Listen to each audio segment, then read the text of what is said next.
Күндөрдүн бир күнүндө чоң көчөнүн боюнда жайгашкан устакананы иштеткен устага бир жигит келип, мен сизге келдим. Анткени өзүмдү ушунчалык аянычтуу жана эч нерсеге арзыбай калгандай сезип жатам. Керек болсо жашагым келбейт. Баары мени тентек, акмак деп калышты. Мага жардам бериңиз, суранам, деп калды. Уста аны жалт карап, дароо эле жооп берди. Мен азыр бош эмесмин. Сага эч кандай жардам бере албайм. Мен бир ишти тез бүтүрүшүм керек, деп бир аз ойлонуп туруп. Бирок, эгер сен менин зарыл ишимди бүтүрүүгө жардам бере турган болсоң, анда мен да сага жардам берем, деп кошумчалады. Шарт койбой эле жардам берсеңиз болбойт беле, деп ичинен ачууланып, бирок үн чыгарып айта албады. Макул экенин билдирип, башын акырын ийкеди.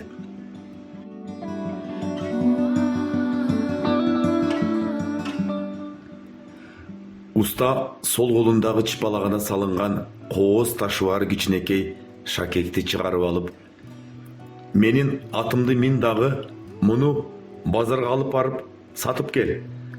Болбоду дегенде бир алтын тыйын алып кел. Андан арзанына макул болбо. Мүмкүн болушунча тезирээк кайтып кел, деди. Жигит шакекти алып, атка минип жолго чыкты.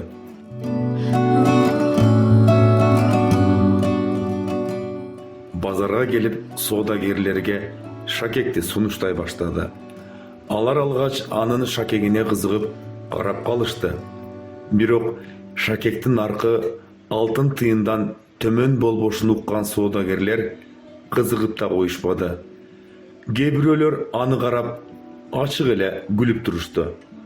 Бир гана улгайып калган соодагер мындай шакек үчүн алтын тыйын өтө кымбат экенин жана ага 100 тыйын гана бере аларын, ашып барса күмүш тыйын бере турганын акырын түшүндүрдү. Карыган соодагердин сөзүн уккан жигит абдан капа болуп, бирок шакекти сатуу зарыл экенин ойлонуп турду. Ал сатылбаса, уста карызынан кутула албай калат.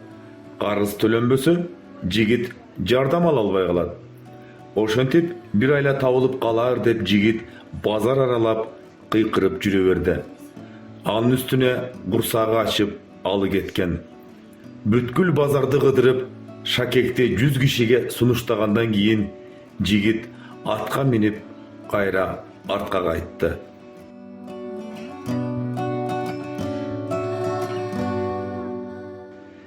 Бир шакекти кечке жүрүп сата албасам, же мен чын эле эл айткандай акмакмынбы, деп жолу болбой калганына ачууланып келди.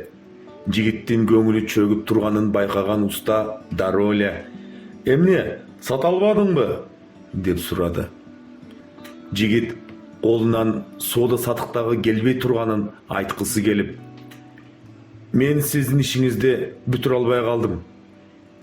Мен өзүмдүн эч нерсеге жараксыз экенимди билип калдым. Бул шакекти мен бир күмүш тыйынга сата алмакмын, бирок сиз мага бир алтын тыйындан арзан сатпа деп айткансыз. Соода болбой калды. Балким бул шакек алтын тыйынчалык эмес?» Уста жигитти карап, «Сен азыр өтө маанилүү бир сөз айттың, балам. Шакекти сатуудан мурда анын чыныгы баасын аныктап алыш керек. Мен темирди ширетем, темирдин баасын билем. А шакектин наркын зергерден артык ким биле алат? Зергерге барып, шакек үчүн бизге канча акча берерин сура. Бирок шакекти ага сатпа. Кайра келе бер», деди. Жигит кайра атка минип зергерге жөнөдү.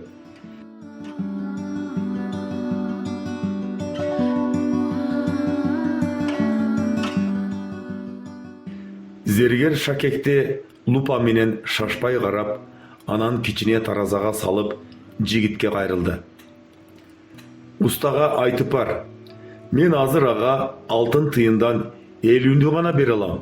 Бирок мага убакыт берсе, шакекти 70 алтын тыйынга сатып алам. Азыр жарымын. 6 айдан кийин калганын берем. 70 алтын тыйын? Уккан кулагына ишенбей, баягы жашагысы келбей калган жигит өз көйгөйүн унутуп, сүйүнгөн боюнча артка кайтты. Камчы менен атты чапкылап, кыйкырып да коет. Устаканага келип, атты чала гана байламыш болуп, божурап баштады.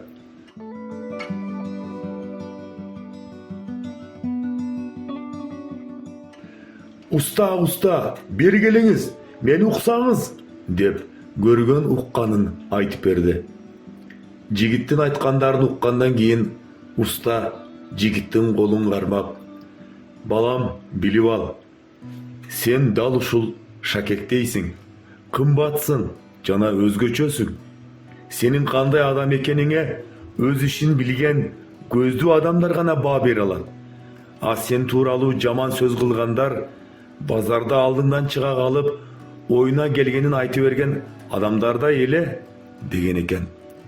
Ошондуктан сизди башка бирөө жамансың десе жугуп калбай, а жакшысы ошол башка бирөө айткандай жаман атка конуп калуудан сак болгонуңуз ошол жакшы иш. Жараткан баарыбызды жакшылардан кылган болсун.